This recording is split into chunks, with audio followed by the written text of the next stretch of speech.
our panel members for joining us today for an insightful conversation about the potential of using cutting-edge technologies transforming biodiversity protection in Sub-Saharan Africa, and what investment opportunities that presents for the future. My name is Bastiaan den Breber, the founder of Sembisi Zero. We're building a superintelligence for corporations, governments, environmental organizations, NGOs to manage biodiversity risk and improve operational productivity and resilience. We make use of the latest IoT sensor technologies and networks, secure communications, graph-based digital twins, AI for predictive analytics, to ultimately be able to prevent incidents from happening in areas such as deforestation, wildlife poaching, human-wildlife conflict, and ecosystem degradation. Now, our tech is intentionally designed to be highly scalable to the size of the global challenge of protecting our biodiversity. And because we need the company to be scalable as well, we are a for-profit entity with a market-based solution. So naturally, we're advocating for more advanced financing models based on nature as an asset class that can actually support solving the challenge at the scale that it is. And this is something that we're going to be exploring with our panel across different market verticals and different perspectives from across the world, and predominantly, obviously, in Sub-Saharan Africa. So let's start with exploring some of these challenges from the ground up. So Louisa, you have 3 degrees, including a PhD in conservation biology and a 20-year track record of working as a conservation and sustainability consultant tackling conservation challenges by blending traditional approaches with cutting-edge technologies. And I envy you for all the time you've spent in the African bush. What I don't envy so much is all the legacy tech that you've had to work with. You know, the industry is quite traditional, and especially when academic research is involved, and you're exploring the use of modern apps, Web3 applications, IoT sensors and networks to not just increase the efficacy of the work you do, but also use your projects as kind of like a segue to introduce new technologies into protected areas. And these projects are typically related to scientific research, so that makes the scope typically and the budgets typically narrow. So what can you share about the latest and biggest challenges you see in protected areas making use of the latest technologies, but at a larger scale? Thanks, that's a great question, Bastiaan. So based on my experiences, there are several key challenges conservation organizations face when they're adopting innovative technologies. Firstly, I found that many organizations lack a clear understanding of these emerging technologies such as IoT, blockchain, and AI, and even terms like Web3, struggling to see how these tools can apply to their specific needs on the ground. And then secondly, tailoring these tools to specific conservation contexts, such as you said, species monitoring or habitat protection, still remains a significant hurdle. Even with basic knowledge, these organizations tell me that they find it a challenge to align their technologies with their specific goals. And then thirdly, limited in-house capacity and resources create additional barriers.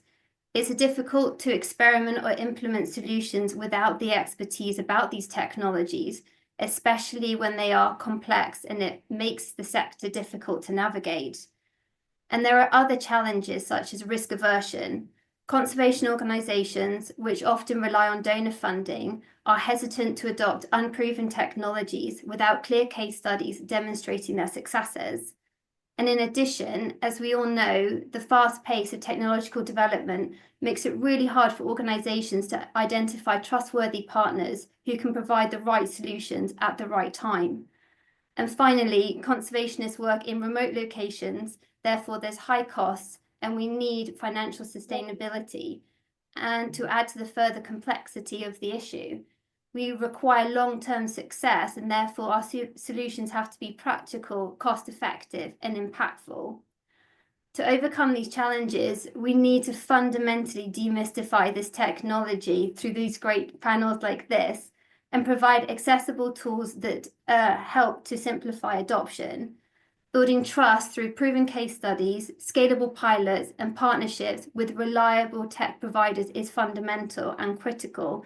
Moreover, integrating financial sustainability into project design and ensuring that solutions directly support local communities and their livelihoods are essential for creating impact and lasting change.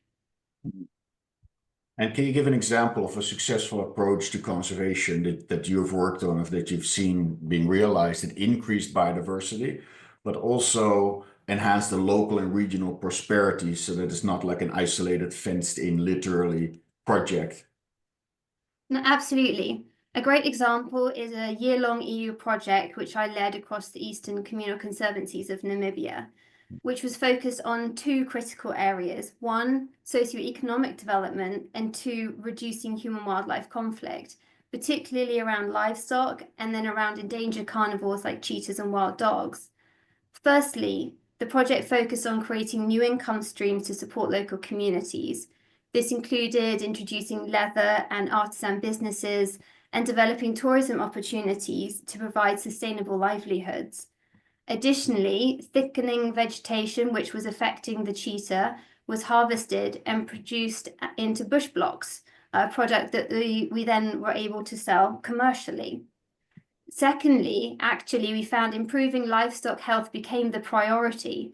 Surprisingly, our results showed that poor veterinary care was identified as the leading cause of livestock loss and not predation by carnivores. Providing veterinary care and training for farmers in modern husbandry techniques, combining those together, we significantly reduced livestock losses to both diseases and to carnivores. And thirdly, infrastructure improvements supported the success of the project. I developed safe denning zones to help carnivores raise their young, twinned with community reward schemes for their protection, and facilities were developed to assist with sustainable livestock management practices. And finally, and really importantly, communication and education initiatives were critical. By involving and empowering the local community about carnivore behavior movements, we reduced retaliatory killing and fostered coexistence. Ultimately, our successes came from increasing and driving sustainable income streams, both by generating new income streams and reducing losses in the existing ones. And this holistic approach led to steady increases in wild dog and cheetah population numbers across the area, while improving livelihoods and economic resilience for local communities. This example really highlights that successful conservation requires integrating ecological and socio-economic goals for long-term impact. Beautiful, thank you. Annie, part of your early education was in Nairobi as one of your first touch points with the African continent. And as part of your professional career leading the Earth Rights Institute, you've done impressive work in many African countries, specializing in creating infrastructure and strategies to empower communities and integrate innovative technologies to drive like scalable, measurable solutions for long-term sustainability. What can you share about how innovative technologies are creating new opportunities for advancing the work you do? Oh, good morning or hello to everybody. Well, innovative technologies are absolutely essential in advancing sustainable development and climate adaptation efforts. Right now, it's very important that we accelerate all the good knowledge and resources and tools that we have. For instance, I'm working with Daniel on, who you'll hear later, on the climate data systems, like SpaceClimb, which offers real-time environmental data, empowering communities to not only anticipate, but also respond proactively to climate risks. This data-driven approach fosters resilience and informed decision-making at the local level. Renewable energy solutions such as solar, microgrids, and clean cook stoves technologies are critical tools I've worked with, particularly in Cote d'Ivoire. These technologies help reduce deforestation, cut down on greenhouse gas emissions, and it provides energy access to underserved communities. Mobile applications, which have become, popular across the entire continent of Africa, are as another game changer. They serve as platforms for education and engagement in climate action, sustainability, and social good. Whether it's through fair trade, waste management, water conservation, or reforestation efforts, these apps enable community members to take action on a scale that was previously unimaginable. When designed, but the very, very important, when designed with an African context in mind, these tools are not only promote local empowerment, but also strengthen collaboration towards bioregional eco-development and peace-building initiatives. These technologies are more than just tools. They are catalysts for change. They're enabling communities to take ownership of their environmental and economic futures. However, their success relies heavily on the foundation of building trust and unity within communities for implementation to happen. By embracing the spirit of what we say in Kenya and others is the Harambee, or the collective effort, these technologies are finally adopted and integrated in ways that align with local needs and aspirations, creating a shared vision for progress. Yeah. And Harambee is on the national emblem of the Kenyan flag, isn't it? Yes, exactly. And biodiversity conservation, it as we talked about with Louise before, it can't really stand on its own, right? So it needs to be just as valuable for the immediate communities as it is for the animals and the tourists. So even the prosperity of regional economies has proven to be pivotal for the success of conservation. And how is that the notion shaping the work that you do?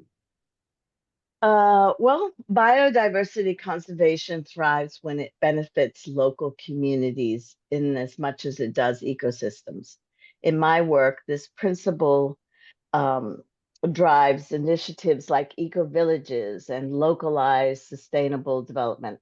These models integrate regenerative agriculture, renewable energy, and sustainable livelihoods, creating direct benefits such as food security, income, and well-being. When communities experience these tangible advantages, they become active stewards of their environment. Linking conservation with economic prosperity, of course, is a real key. For example, ecotourism, fair trade, and sustainable fisheries provide income while protecting biodiversity. Healthy ecosystems also support regional economies by ensuring clean water, fertile soil, and climate resilience. By embedding conservation into the social and economic fabric, we turn it into a shared goal that empowers community and ensures long-term success. Amazing. Kenneth, good morning, good evening. You've spent 2 decades or so working in value chain development and strategic planning and bridging the gap between US enterprises with opportunities in Africa. And you've led many projects at the African Development Bank, including a $1.2 billion value chain project focused on advancing sustainable development. And Africa is making vital contribution to the global tech industry supply of critical minerals. And you help, amongst others, US companies strengthen their mineral supply chains and secure sustainable growth in this rapidly evolving market. So first of all, I think the question the audience will probably have is the US still in time, or is the critical mineral supply dominated by Russian and Chinese buyers? So let's get that out of the way first. Okay, very good question. First of all, thank you, Bastien, and good afternoon to you and to my fellow panelists and ladies and gentlemen. I would start by saying that the US is running out of time, China dominates the critical mineral supply chain, refining over 60% of the global cobalt and maintaining a stronghold in lithium, nickel, and rare earth. Over 70% of the world's cobalt reserves are in the Democratic Republic of the Congo, and South Africa boasts about 70% of the platinum group metals. Yet much of these mines are under long-term Chinese contracts, which could present a significant challenge to the United States and other Western nations. The future of AI, renewable energy, hinges on these minerals. AI hardware, semiconductors, EV batteries, and high-performance computing are all heavily reliant on cobalt, nickel, and platinum. Without the direct access to Africa's resources, the US remains vulnerable to supply chain disruptions, relying on third parties as they currently do, and exposing itself to significant risks, both economic and security risks as well. In my article, Africa's Indispensable Role in Powering Silicon Valley, I emphasize that Africa is the linchpin of the global tech industry. However, the US has limited direct engagement with Africa's resources. To secure sustainable growth, we must prioritize partnerships that enhance local value chains and local value additions to help deliver measurable benefits to African communities, as that is a significant component of developing a very cohesive and meaningful long-term relationships. I'd be happy to discuss, how U.S. companies can strategically position themselves to bridge this gap and foster long-term partnerships that benefit both Africa and the global tech industry. Yes. And the general perception also that China's critical mineral deals in Africa leave local communities and economies and biodiversity in disarray, less checks and balances around their environmental activities, and usually also bringing in a lot of Chinese resources to do the work rather than truly benefiting local communities and economies, right? What is your perspective on that? And is there an opportunity for US companies to do it better while still maintaining economically viable? Excellent question. I would say that China's approach often sacrifices local communities and ecosystems with environmental degradation, poor labor practices, and limited economic benefits for host nations. Mining operations frequently leave biodiversity devastated and communities impoverished. By contrast, US companies tend to prioritize higher environmental, social, and governance standards.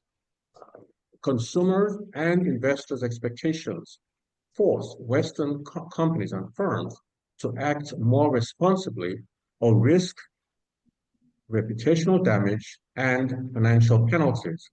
However, there's much more to be done. They can still go further.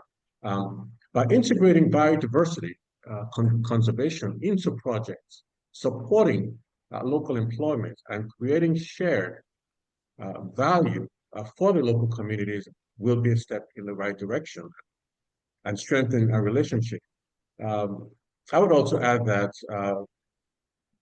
effective ESG, which would be environmental social governance, when the approach is driven by those pillars, by those principles, right, they can help to build trust, create lasting relationships.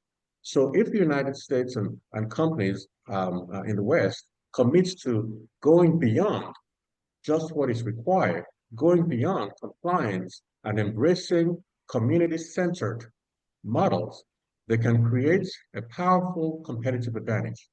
And I'd certainly welcome conversations with stakeholders on how to implement these strategies effectively in the African continent. Yes, absolutely. And let's also, Joyce, who is with us today, has a long-standing history in the African mining industry. And Joyce, you partner with industry experts in promoting opportunities in Africa's emerging markets in health, renewable energy, technology, environment, and wildlife. And you aim to promote the value addition for wealth creation while leapfrogging Africa into the future. And you pride yourself on ingenuity being the driving force. In your career, you've used an array of means to achieve this, from investments and partnerships and advancing the use of innovative technologies.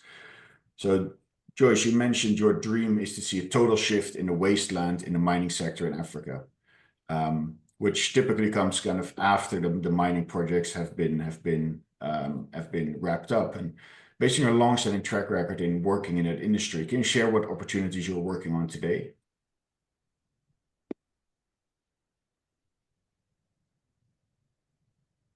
Did we lose Joyce?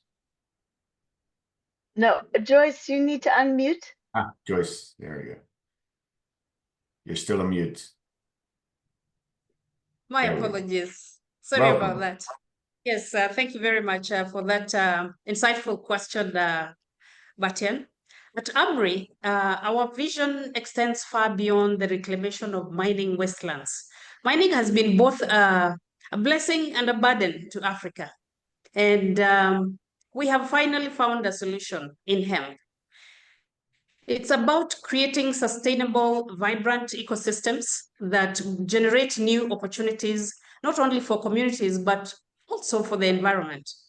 We believe this approach can transform entire regions, and I would like to share some key opportunities we are currently working on to bring this vision to life.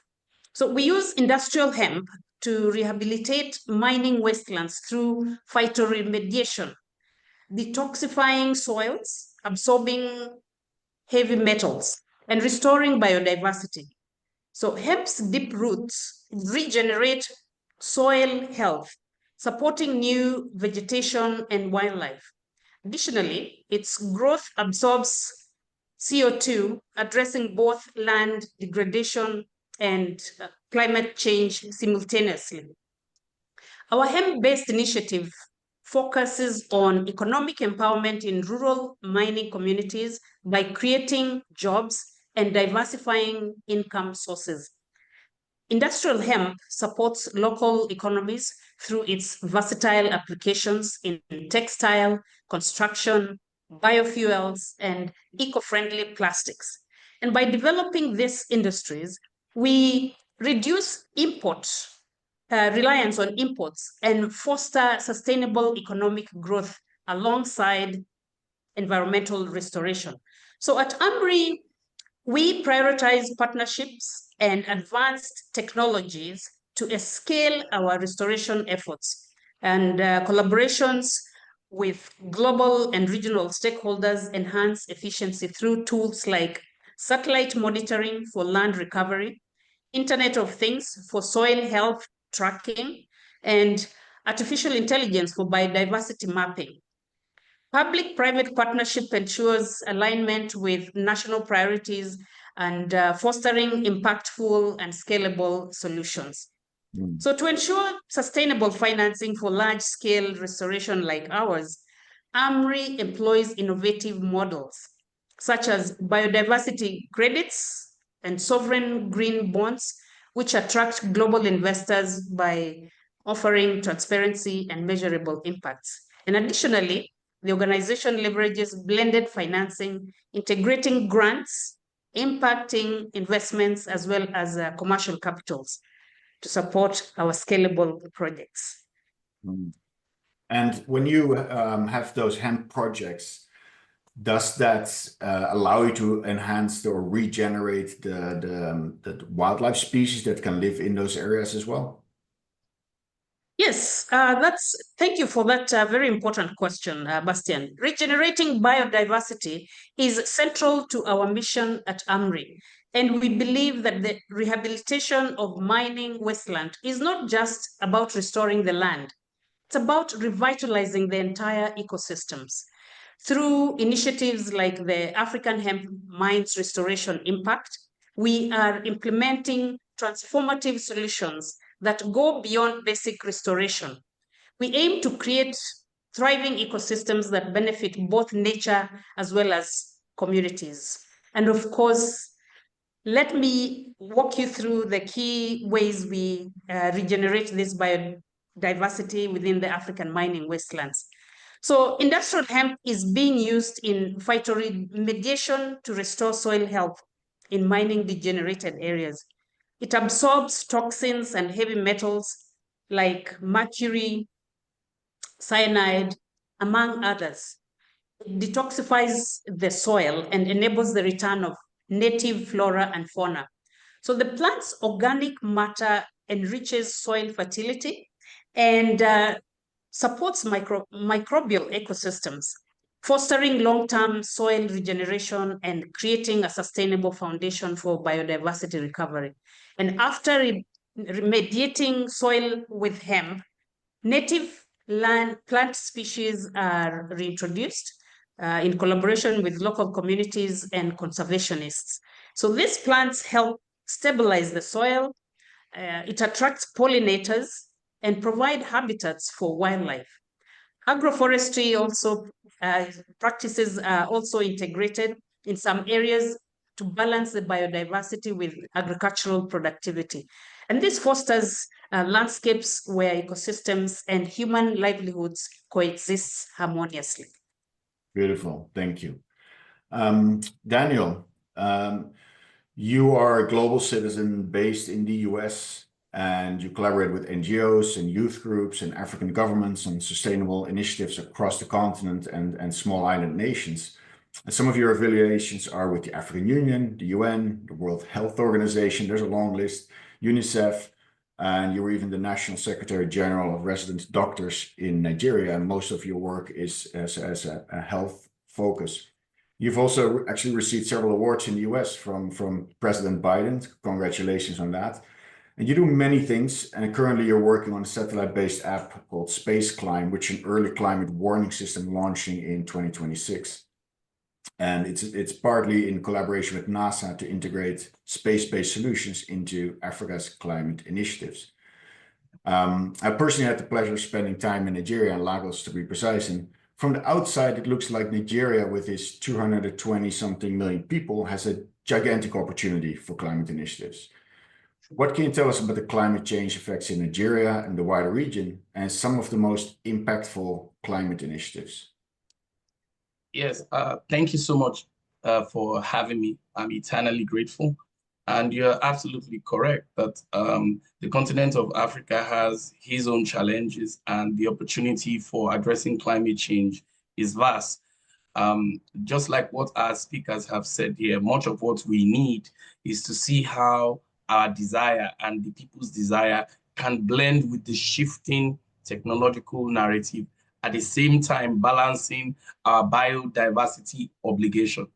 So the challenge we often have are two-pronged. So on the continent of Africa, because it's all about surviving for them, technology is like a bit vague for them.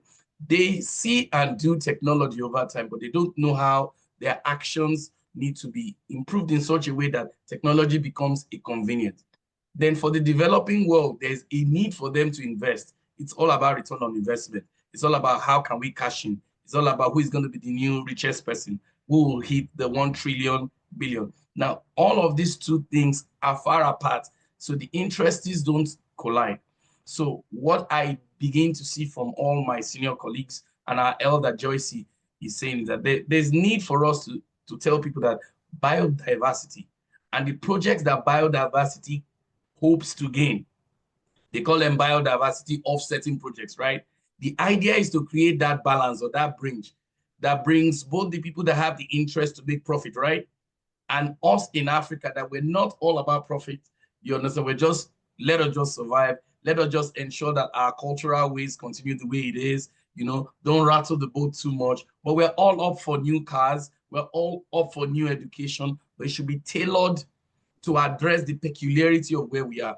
So it's that balancing that the technology brings. And that's why this program is very effective, you know, so that when people see me talk, they say, I know that guy. That guy looks like me. You understand? That guy is making sense.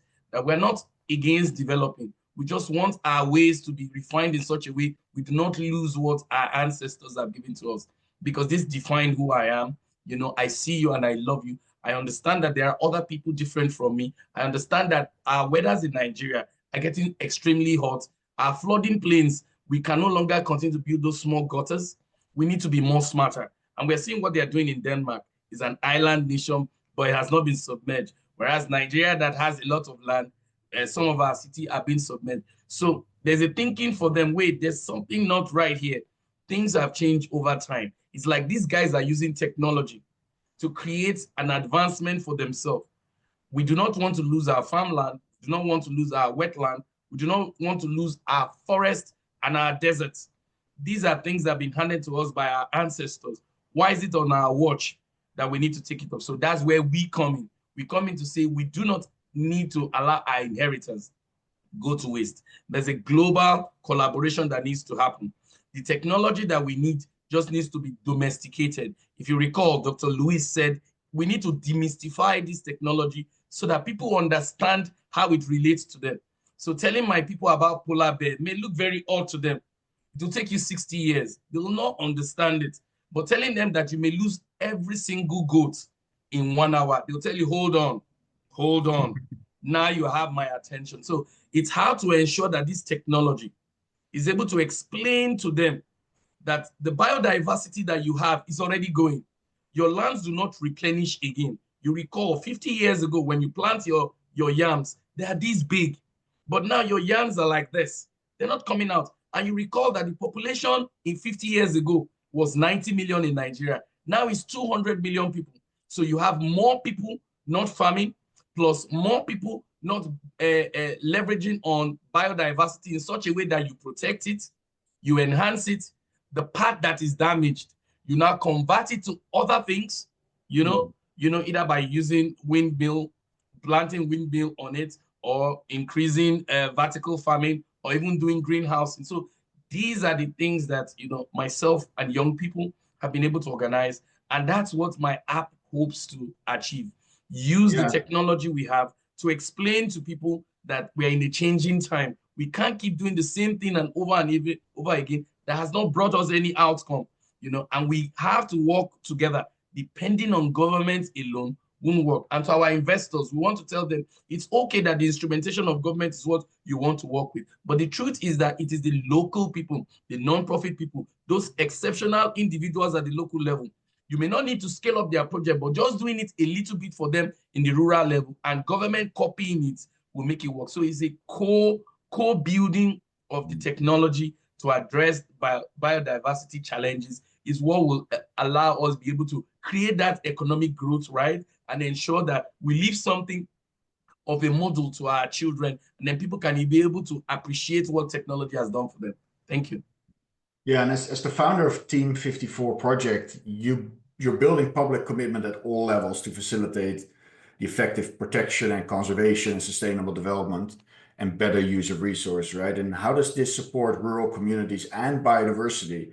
And how are you using the latest technologies to achieve this at a scale? Yeah, thank you, Bastian. And this is where collaboration comes. And I want to thank my mentor, Anne. Anne has always believed in me in the last 5 years. And we have done a lot of collaboration together. So her actions and many other people like Al Gore and so many other Africans and so many other non-Africans doing well inspired me to set up a non-for-profit based organization as an immigrant here in the US, and I knew because all the resources and all the knowledge is here, but the people that it hopes to benefit are elsewhere, right? So just like biodiversity offsetting, the languaging now is make sure that whatever you want to offset or the project you want to do is as close as possible to where the issues and the damages are. That's the paradigm shift now, because oftentimes it's always far away. So the offset is not really the offset. So as much as possible, let it be specific, let it be location-based, let it be issue-based. So, and then we'll move on. So I thought it wise to have first a mentality, a common mentality. So Team 54 Project is an organization that uses the all-purpose mentality, all-inclusive mentality. What do we mean? We know that everybody has different potential, but you bring everything to the whole. You understand? So a cobbler in Africa can advocate for climate change. This leather I'm using for you. Do you know that there are plastics? We can recycle plastics now rather than you use leather shoe.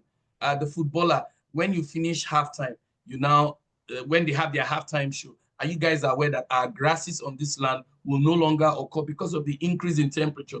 So that all-inclusive concept is what has allowed me to build a massive gathering across the world. We have members in 193 countries. You understand? It started out as an African thing, but climate change is a global matter. So that now inspired me to start attending conferences to know how I was able to grow. And then I now saw the importance of technology, especially space-based technology. So I pitched an idea in 2019, surprisingly during Trump's time, because America was having their 50th anniversary of Apollo landing. If you recall, it was in 2019. And so they hosted the entire world of space. And then they wanted to see sustainable development goals were now a nuance or a lexicon almost in everybody's mouth. But how can we use it to address it? So I channeled the purpose of SDG into climate change, which was primarily what my organization did. Sat down with some smart people, articulate some thought, did a lot of reading in the library in the United Nations. Shout out to United Nations Library, AIM. And I was able to devise that space-based technology can report in real time whatever happens under the atmosphere. What we've all had now, the technology we have are land-based. So when there's flooding, hurricane, and everything is disrupted, but nothing happens in space. You don't see rain, you don't see disruption. But the problem is that it's highly regulated, right? Only few nations are able to get it. So all I just needed to do was leverage. Is there a way we can get some data from you so we can monitor things happening on land? Once you can monitor, you can be able to measure. You can be able to hold people accountable.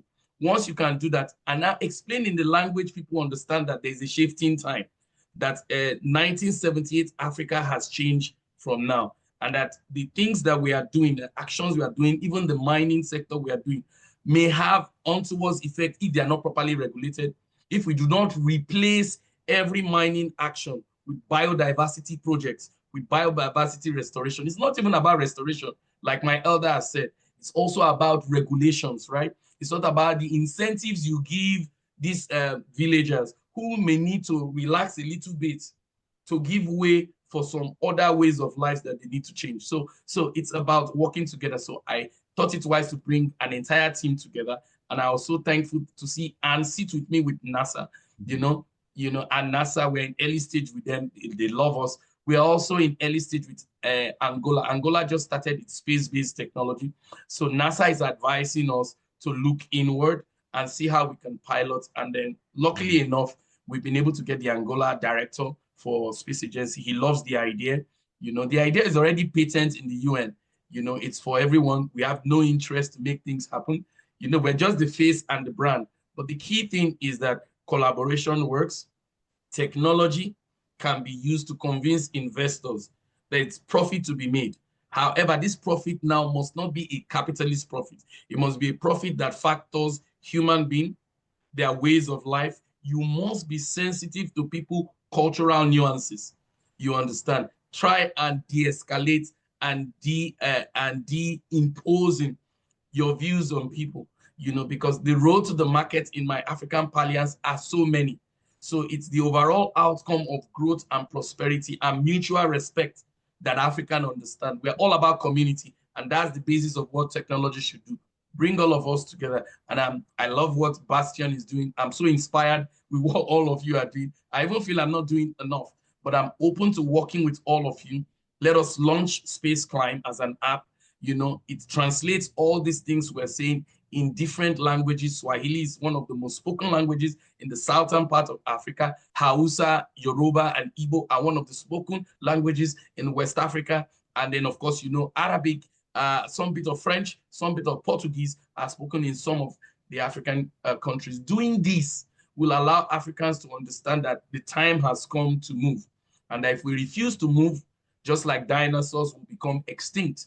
Dinosaurs felt that they were the biggest muscle. They threatened everything. While human beings were learning how to stay under caves when they are weather, learning how to cover themselves, to insulate themselves. Dinosaurs were there flanging around. And what do we have 10,000 later? We are spotting their eggs in fossil fuel. That's the same way that will happen if we do not adapt. So it's adapt smartly, using technology to create that convenience for us, and then help us monitor people that are going rogue and bring people to order, have regulation, call people out, have scores for nations and heads of state. You did not pass the exam. You're supposed to reach 80%. You're doing 20%, and you're taking out the loan. Then reach out to financial institutions like World Bank, which we are doing.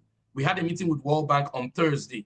I and myself and young professionals, they invited us, and we told them, you can't keep giving grants to our heads of state and you are not monitoring them. We don't even know where these projects are. It doesn't make sense. You're telling us that you have given $1,000 trillion since 1975 to the continent of Africa. Does Africa look like $1,000 trillion have entered? No, it doesn't. It's a land that is indebted. It's a land that leaders do not understand why they should focus on the people. So we recommend that these are what we need to do. Stagger production, ensure the grants are tailored to certain people. If you want to give my country a grant, tell them 25% of this grant money goes to young people, 25% of this grant money goes to women, then the remaining 60% invest in the bigger capital market, open up the space. Don't just lump everything together and then come and ensure that whenever you release these funds, you know, have a press conference, let the whole world see who is signing this contract, where is the location it's done, so that people know, and then people that have these ideas can come on board. But having all these secret deals behind, having no transparency that is not there will not bring accountability. See, the environmental changes we need require transparency, honestly discussing with ourselves and seeing ourselves as human. And that's what we bring on board. And that's what Anne, yourself, and all of us want our viewers to know. We're all one in this struggle together. The reality is real. I bleed the way everybody bleeds. I want a situation where my daughter will look at me and say, what did you do? I say, this is what I did, you know, to the extent of what I did, you understand? But it requires all of us working together so that the magnitude of what we do will be more bigger. Thank you. Absolutely. Thank you for that. And there are definitely more angles with the space, combining the space-based imagery that you're pulling into the app with on-the-ground intelligence that can also inform the community about their interactions with biodiversity.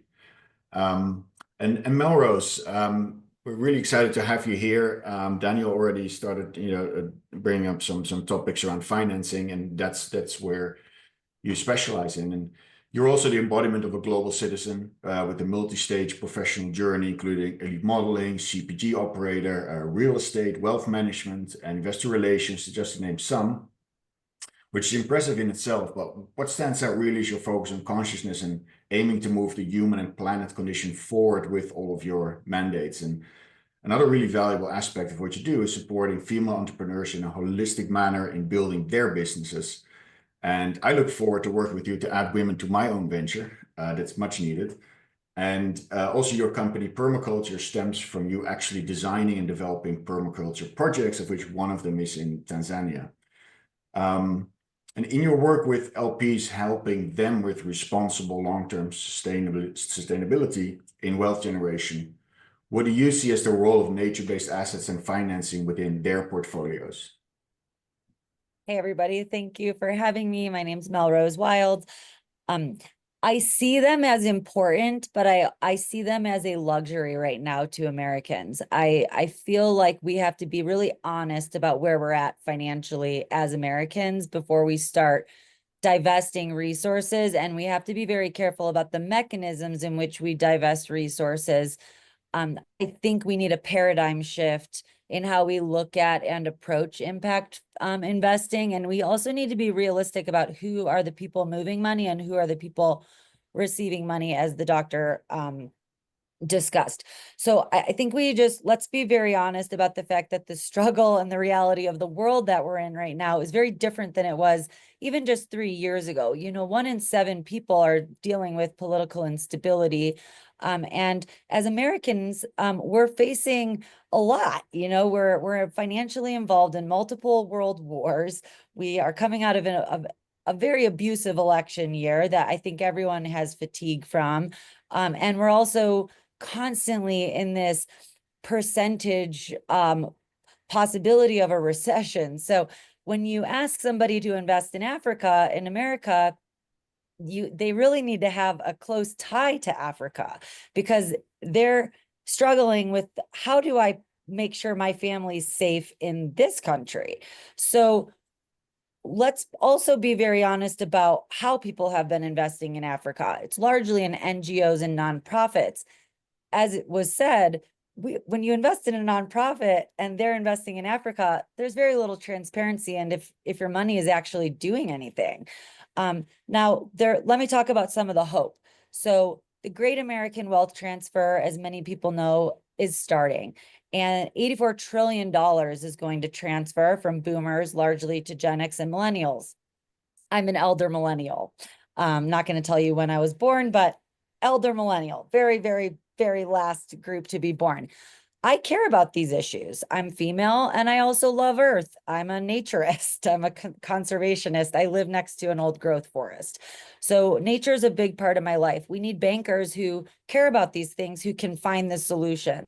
I think a lot of that money that's going to transfer, they want a mechanism to invest, but they want it to be de-risked. And how we do that in America is through something called a donor advised fund. Now, many people believe that a donor advised fund, falsely believe that a donor advised fund can just make charitable grants but it's not actually true. DAFs are perfectly capable of sitting on a for-profit entity as an LP. The distributions go back into the DAF. Now, what's a DAF? A DAF is a donor advised fund. There's about $250 billion sitting in DAFs as of 2023. Now, why is this important? There's $1.25 trillion in nonprofits in the US. They're not that great at making Africa better. They're working really hard, but there's so much political and regulation instability going on in that world. Now, DAF grants in 2023, $54.7 billion was almost half, 48% of the total grants and expenditures from private foundations, at a 16% of the amount of assets that are in the nonprofit and private foundation sector. Why that's important is because that shows you that American DAFs are interested in moving money. There's a requirement that they move the money or that they make donations. But if they're able to invest as LPs into for-profits, if they're motivated to move capital because they can actually grow the investment in a DAF, now they can't move the DAF money into their private account, but an average American, they can use a DAF vehicle to generate returns. And why that's important is because we're globalized and Africa is extremely important, not just for resources, but also for talent. We also recognize that a lot of Africa's GDP is coming from Africans who are not in Africa. That is unfair. Africans need to be mobilized and encouraged to be able to make money in their own countries. So the DAF mechanism to me is the most important vehicle that we're going to see that great wealth transfer start utilizing. We have been told by multiple DAF providers that DAFs cannot invest as LPs, and it's simply untrue. We worked really hard to find a DAF provider called LOHAS that allows DAFs to sit as LPs in for-profit companies. I personally work in this very closely on purpose because the main reason for this is that we're de-risking. An American investor can invest through a DAF and they can test out that investment without risking their portfolio, right? So if you can actually make investments, see how the organization works with that investment, and then you can then choose to allocate from your actual alternative investment portfolio, you are in a really great de-risked position. You create and breed trust, and you start really to build bonds with these organizations. You start telling your friends about it. You tell your kids about it. You start visiting Africa. You start involving your community in it.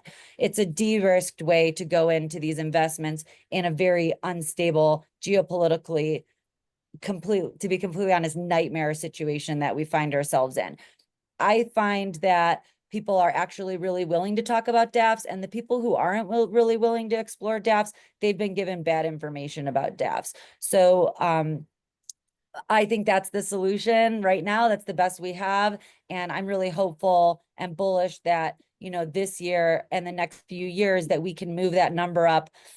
Just last point is that the investments into DAFs has become flatlined, and the investments out have become flatlined, meaning that the amount of money that's going in is pretty much the same amount every year. We really need to start increasing awareness around the donor advised fund mechanism. And I don't believe, due to this new political situation that we're, this presidency that we have, I don't think the DAFs are going anywhere, which is actually something good. And they might be eventually regulated to have to distribute a certain amount that they allocate into the DAF every year, which was a good thing. That's probably not going to happen under this presidency, but we can encourage people to set up DAFs and invest in African technologies, supporting biodiversity through this mechanism. And we're happy to be a resource for that. And we can definitely help them find the right ways to deploy capital from those DAFs. Exactly. And I think building out transparency, building out partnerships, building out a pathway where people feel encouraged to do it, and they're not just basically handing money that they really need out. And also, instead of just granting everybody invested in a for-profit arm of that group and start seeing distributions come back and grow your charitable wealth and your tax advantage funding, and then actually be encouraged every year to make regular investments out of that. And actually, I wouldn't be surprised if in 10 or 15 years from now, those investments outperform a lot of the very difficult things we're seeing come through the public markets right now. Everybody knows that family offices divest into private alternatives during recessions. The public doesn't do this because their financial advisors aren't paid to do this. So it holds the public markets up. But let's be honest about what's going on in the public markets. We've got a lot of biodiversity issues from large corporations that have to continue churning out profits that really don't care about the environment. At some point, everything has to come together and make sense. And I think that this great American wealth transfer is our greatest shot at making that happen. But we also should be aware, a lot of the people in that great wealth transfer are trained by boomers who have no interest in geopolitics or in the environment. So it's an educational process, but it's also de-risking those grants or investments so that they feel secure for people who are already very worried about the state of the union that we sit in. Yeah, beautiful. Thank you.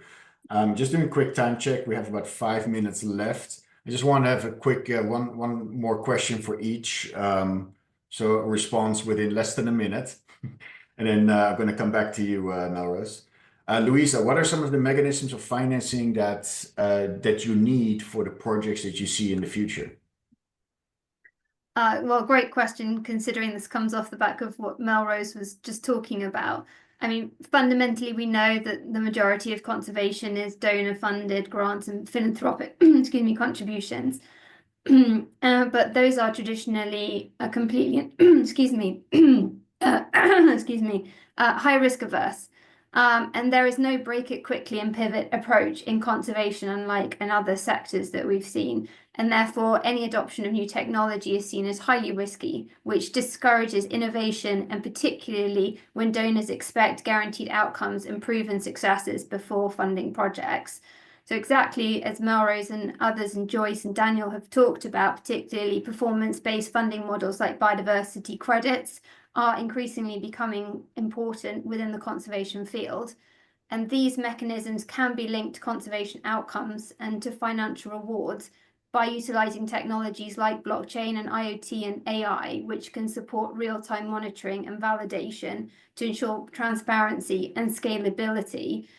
And therefore, in terms of conservation, funding needs to be prioritized through financial sustainability, transparency, and local empowering of communities by aligning financial incentives with conservation goals, embracing innovation, and fostering the right partnerships. And then we can drive ecological and economic success simultaneously.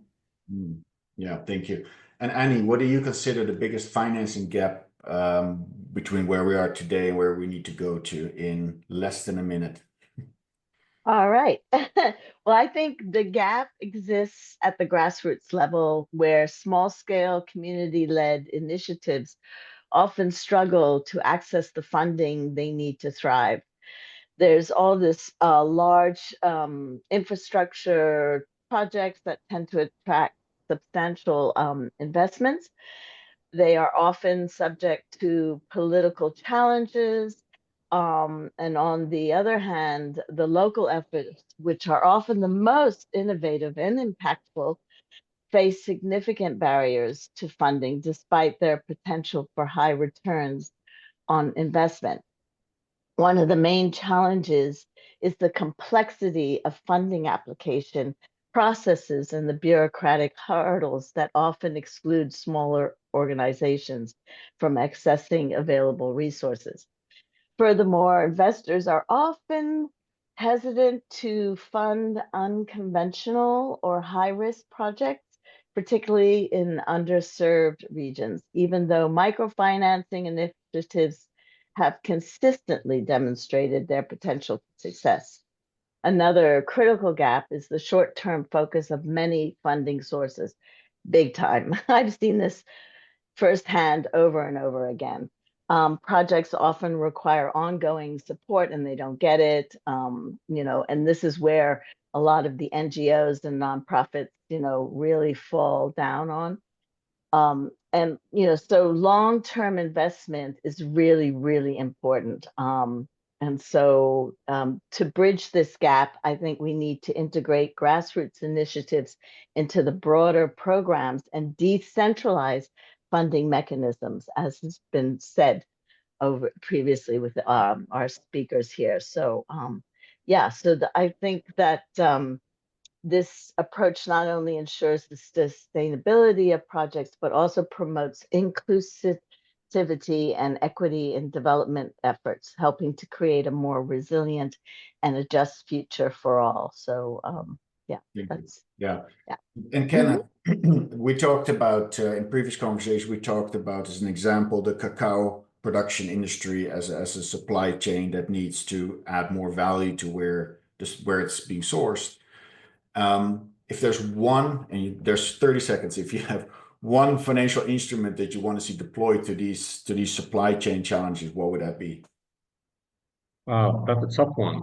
I look at blended finance, combining grants, impact capital, private equity, all of which in combination can help, towards developing local value addition, local value chains to provide a more equitable, just, and fair society. And in many instances within the African context, that also means political stability in that region. So I think not so much just one, but I think looking at the blended finance architecture, combining all of what I've just said, grants, capital, private equity, I think in combination would be able to drive a value addition and local jobs creation in a way that also secures peace and security within the African countries.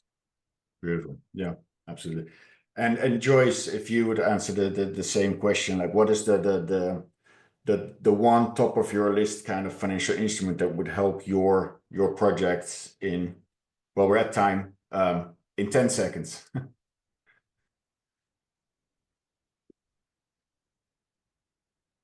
She mute. Unmute, Joyce.